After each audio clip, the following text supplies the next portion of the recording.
Mm. You know what it is. BroBroBets in the house. You know what it is, man. Life of D Green is here, man. It's the new year. We here, baby. Yes, new year, new money. I'm Parlay Hunter. That's Life of D Green. We here to just help y'all make some money. Talk about our bets, where we're placing our money on the BroBroBets side, what we're doing, what we're thinking, and to start us off this year, we're gonna get into the NFL Wildcard weekend. Dre, how Super you wild feeling? card weekend, man. Mm-hmm. Yeah, man, this is exciting football. I mean, it's been a good year. Well, I mean, now that we finished up the NFL year, can I just kind of get your how do you feel about how the year went? You know what I mean, with everything and how the teams actually how the good teams were actually good and how some of the teams that we thought were going to be good ended up being bad. What's what how do you feel? What are you feeling right now? I mean, I'm so glad. I was excited for that AFC West. Talked a lot about it. Going into next year, I won't be just jumping on a division like that because I just see how that flopped so bad. I mean, the Broncos head coach didn't even make it through the whole year. Raiders, they started to pick it up late, but they even didn't show what they were. Kansas City actually, I was talking so much about Kansas City being third. They showed they're still a top team without Tyreek Hill. So I mean, what stood out to me most was just that there was just unimaginable, untraditional teams, dominating this year. And to be frank, Vikings being one. I didn't see the Vikings to be, number two, number three in the whole NFC. So Right. And it's you got the interesting to Giants see. Yeah, the Giants are good. and the And the Jets. Seahawks. Yeah. You know what I mean? The Seahawks, people thought the Seahawks were going to win 2 games. You know Yeah. what I mean? And I mean, if we go back to the beginning of the year, we had a lot of good takes on the Broncos and how bad they looked, and I feel like looking back at it all, we could have rode some of those things to the end. Fading the Broncos early on in the year, and and the Raiders early on in the year. So I mean, you were very questionable of the Raiders and McDaniels and how that Yeah. would work out. And now at the end of the year, Derek Carr's gone. Real quick before we get into it, is that the right move for the Raiders to let go of Derek Carr and continue with McDaniels? Because I think a lot of people could argue that Derek Carr has had a lot of bad coaches and bad defenses.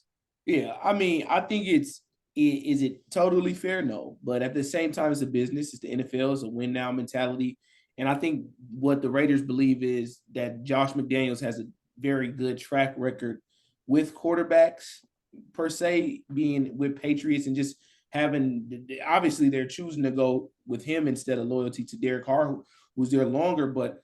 I think that Derek Carr will find a home in this league for sure. I mean, they talked about him going to the Jets, talked about him, going to be somewhere else, and so be the face of some other team. But I think that, I've heard rumors Aaron Rodgers might sneak out there. Never know, or getting C.J. Strouder, one of them top quarterbacks in the draft for the Raiders. I think you have to put somebody in there to contend, or Devontae Adams will demand a trade for sure, regardless of money. It's not about money for him anymore. Like he's really on a chase to get a ring. So I think Adams had he had a great year with Carr. They had a great oh year. yeah. It will be remembered, but Adams deserves, a Super Bowl quarterback type of thing. So we'll see. We'd love to see Rodgers. I think that'd be fun for Vegas. Whoever goes there, it's gonna be big. The new team and everything, it's gonna be a big deal, and there's gonna be a lot of hype around it. Maybe even Tom Brady. Who knows? But let's get into this first game here. We got the Seahawks and the 49ers. Wild card weekend, 49ers favored by 9 points. Dre, is that too many? That is too many. And I will say that's too many, not because the 49ers are not deserving, but I think this game is very shaky because of the offense of the Seattle Seahawks, led by the comeback player in my eyes, Geno Smith, who deserves a paycheck. And he said they wrote him off, but he didn't write back. And so now he's going to show why he didn't write back tomorrow. And I just think that 9.5 with the third string quarterback, Mr. Irrelevant Brock Purdy, is a good quarterback. He's managed the games that he is supposed to these last. He was good in the 5 games. He's been playing great, but it's the regular season. I wasn't surprised though about his regular season play because he was good in the preseason, and it's not hard to be a quarterback for the 49ers when you got all those weapons. No, I'm trying to pull up statistics here. I don't think it's not bad. I mean, right now he threw for 1,300 yards in 5 games, had 13 touchdowns and 4 interceptions. So he played very efficient. He was 67% throwing and averaged about 152 yards. That sounds about right because their run game is divvied. This year, Debo hasn't run for as many yards as he's used to. Got Christian McCaffrey, Jeff Wilson, Eric Mitchell. Well, Jeff Wilson is sent out to Miami, but it's been a good balance. But my thing with Brock Purdy is Elijah Mitchell's coming back. Yeah, him and Debo and Christian are gonna balance it, but it's gonna come to them playing a team where they're gonna be forced for him to be in more of a shootout. And even the last time they played the Seahawks in Seattle, that game, Brock Purdy had to make some throws late in that game and make some plays to not only win the division that game, but show that he can be on the main stage. And so it's a lot different, bro. We're talking about playoffs, Hilmeyer. We're not talking about regular season games. Right. And you tend to see, coaches mix it up a little bit on the defensive side. And I won't be surprised if Brock Purdy throws a couple interceptions and it puts the 49ers in big danger. And if he throws 2 interceptions, I do expect the Seahawks to cover the spread. And I think that he could, because he just started throwing interceptions.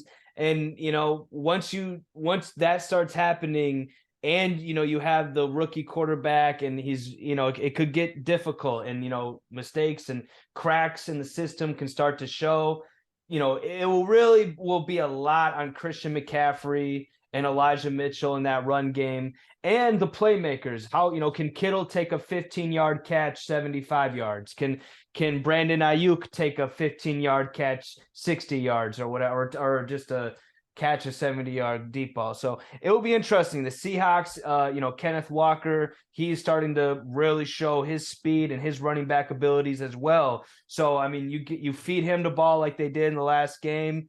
If Geno can, do well like he did in the beginning of the season, and let's see a big game from DK. I'd like to see DK Metcalf do something big. I think DK can have a big game. I'm just looking at the stats here for Seattle, and him and Tyler Lockett over 1,000 yards. That's kind of surprising to me.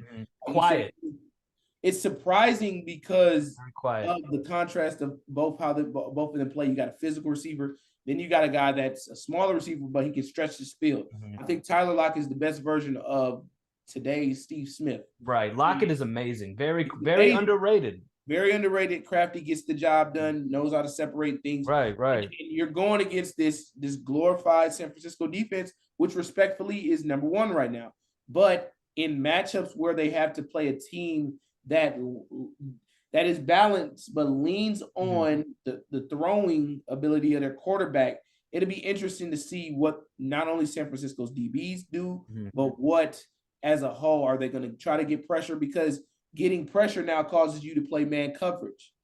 It causes you to get out of zone coverage. It causes you to, do these things. And so I don't think it's that San Francisco can't handle it, but I don't think it's a great thing for them to try to get into a shootout match with Seattle. That's where this spread gets more than covered.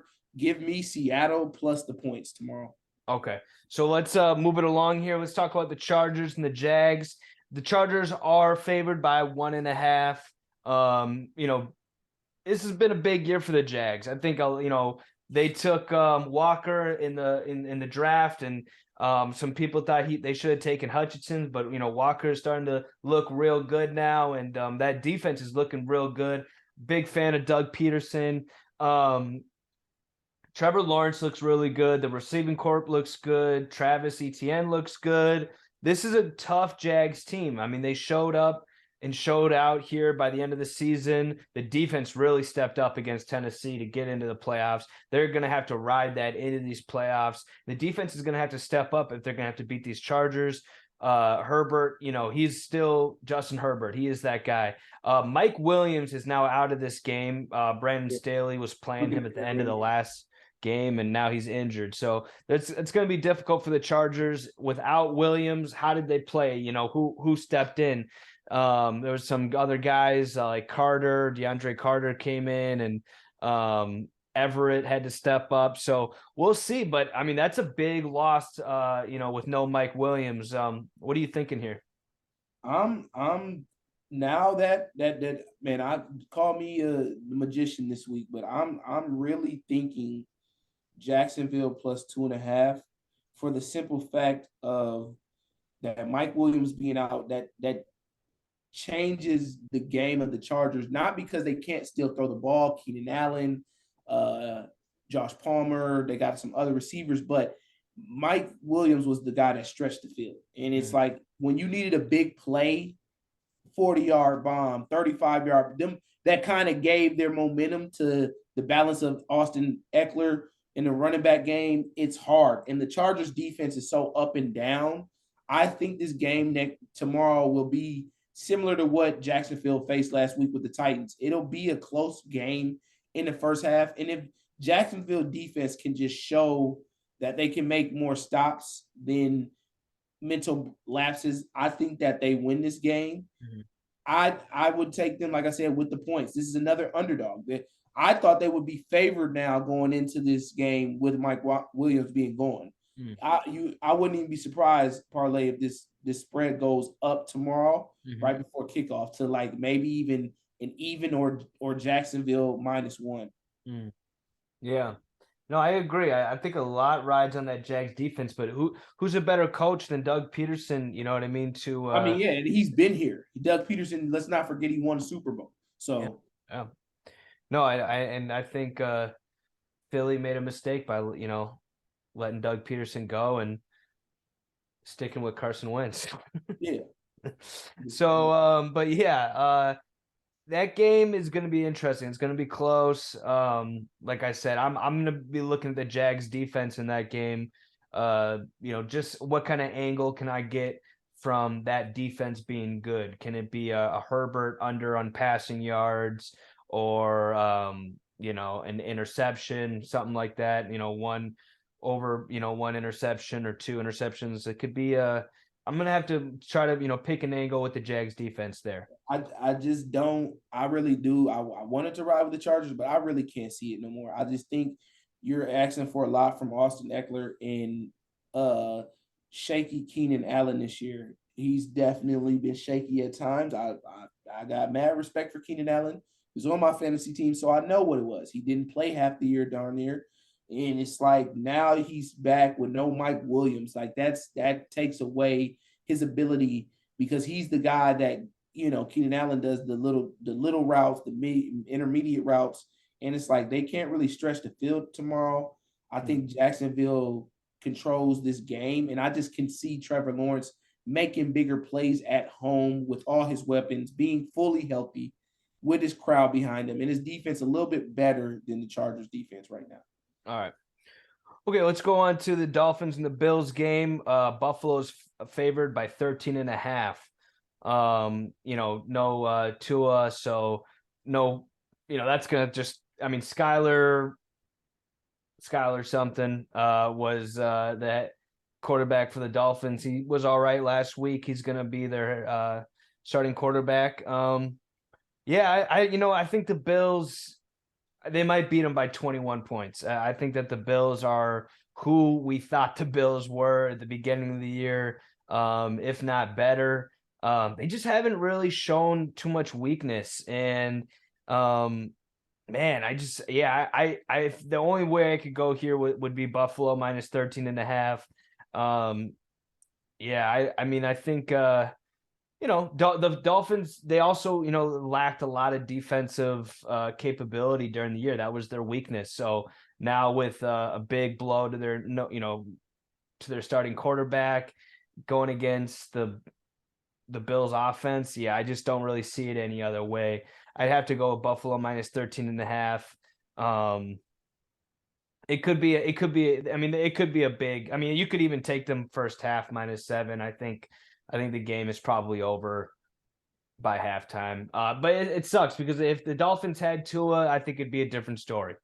Yeah. I think the Bills got a lot riding. I mean, it's been a minute since we haven't been on the air, so I do want to pay respects to Damar Hamlin.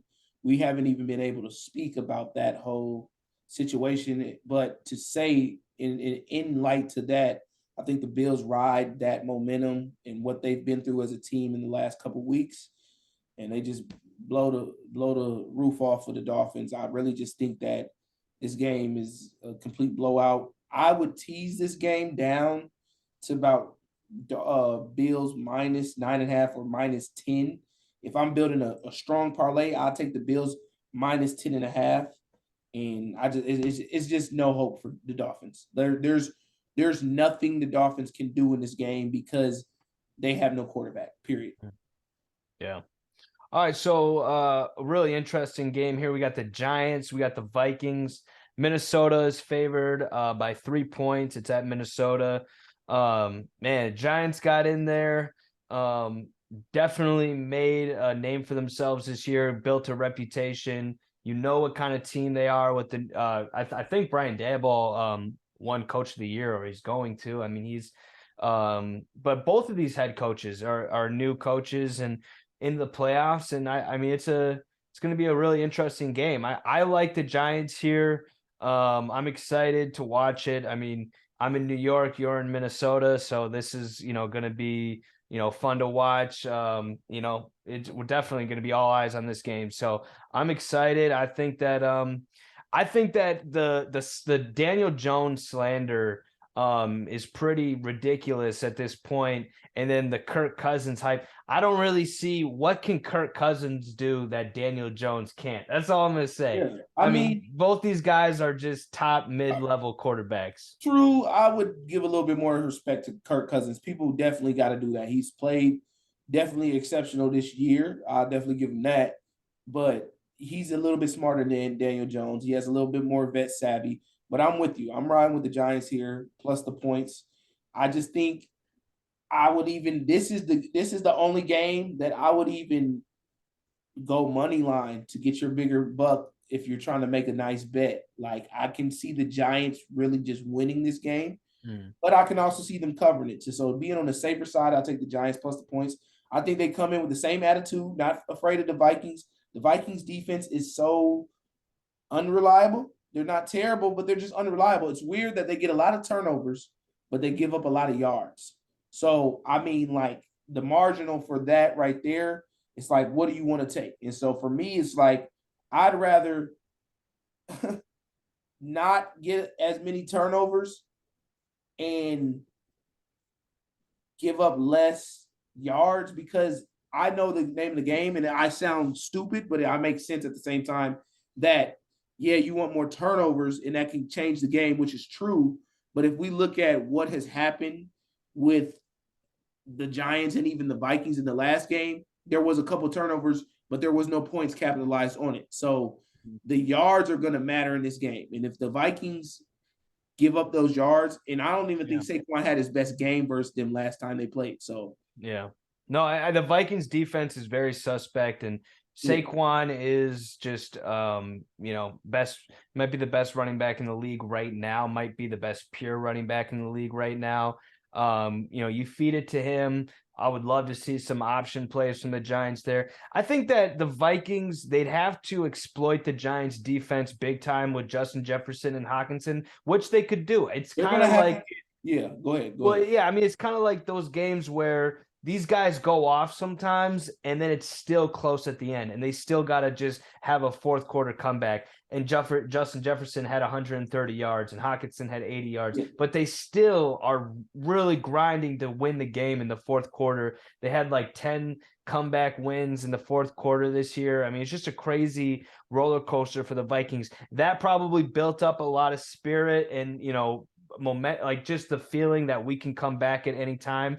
But the Giants, the way that they're going to win this game is just going to have to be ground and pound Saquon, 5 to 10 yards a carry. That really makes a defense defeated in the fourth quarter. If you're down 7 points and they can run the ball on you, it's really tough to win games. I mean, it's kind of like that fight in the trenches where it's just harder to win that way than to just have this passing attack go back and forth. If you're two, air raid offenses, that's kind of just like who's got the ball last. This game might be like, possession of the ball and grinding and grit there. So Yeah. I think the Giants win in the trenches. So that's why I look at the Giants here.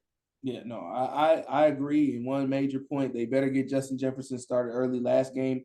Mm-hmm. I believe. I want to go back to that real quick because I don't think that he had his best game versus them.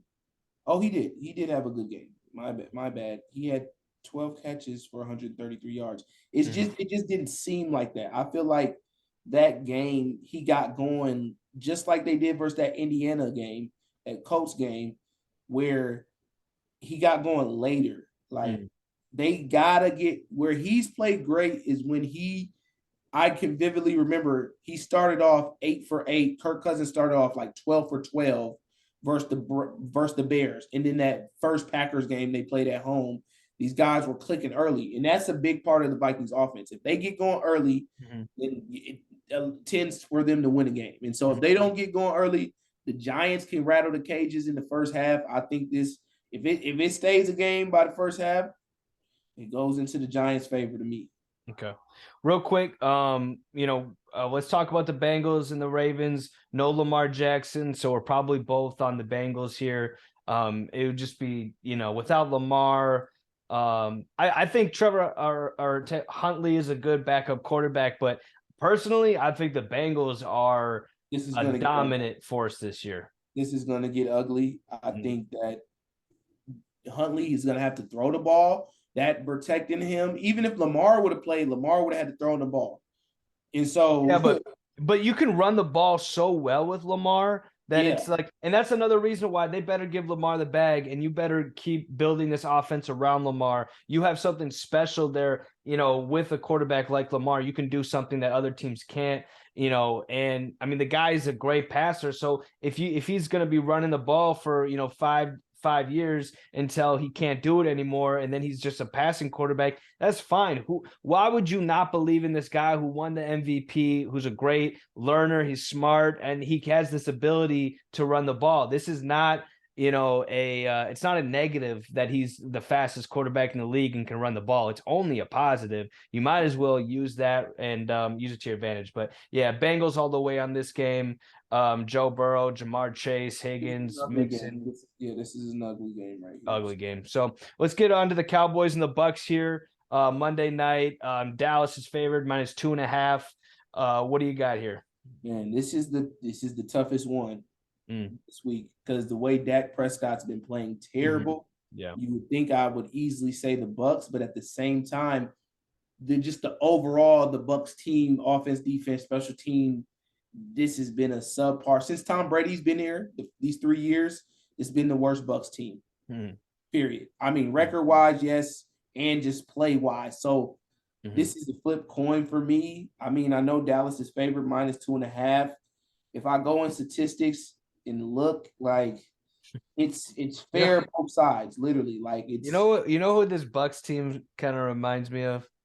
Well, their defense isn't good enough, so I won't go there. But to be able to have these fourth quarter, I mean, literally 2-minute drill. I know the Bucks had a couple games where they won this they won their games in the last drive, and the score was about 14 to 10 or something, or 14 to 13. So I am I think that these Bucks, they have this type of.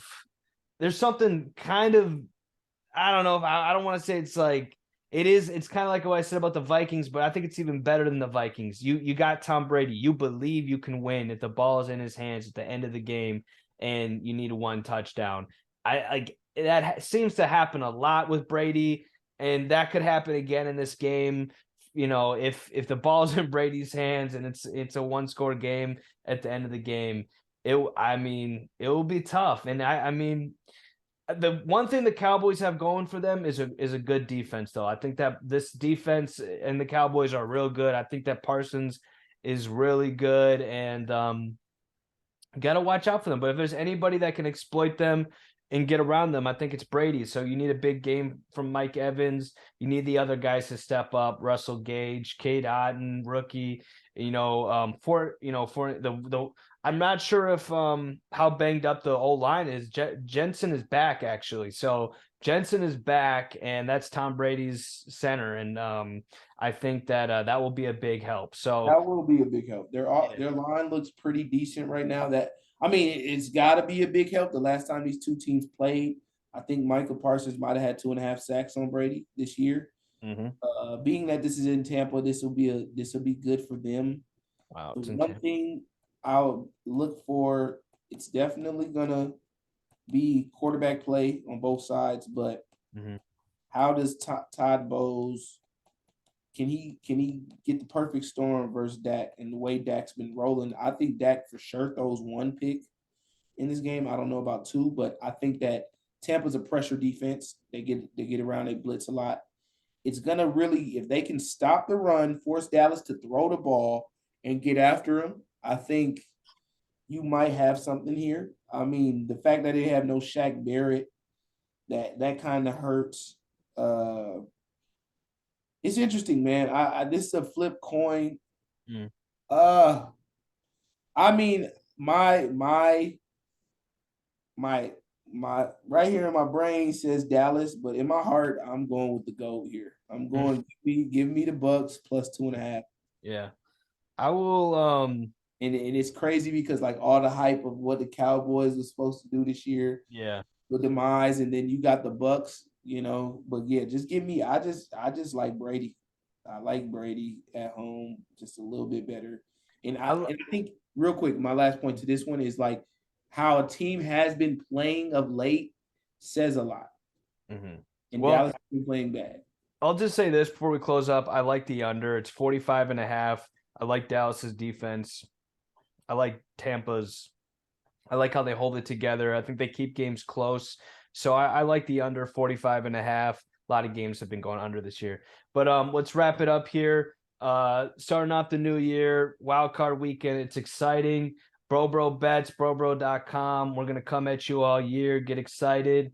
I'm Parlay Hunter. Lifeofdgreen, man. It's been a real one, y'all. Hey, bet wisely and stay hydrated while you're betting and drinking your booze and drinking your gin and tequila like Parlay over there. Yes, I drink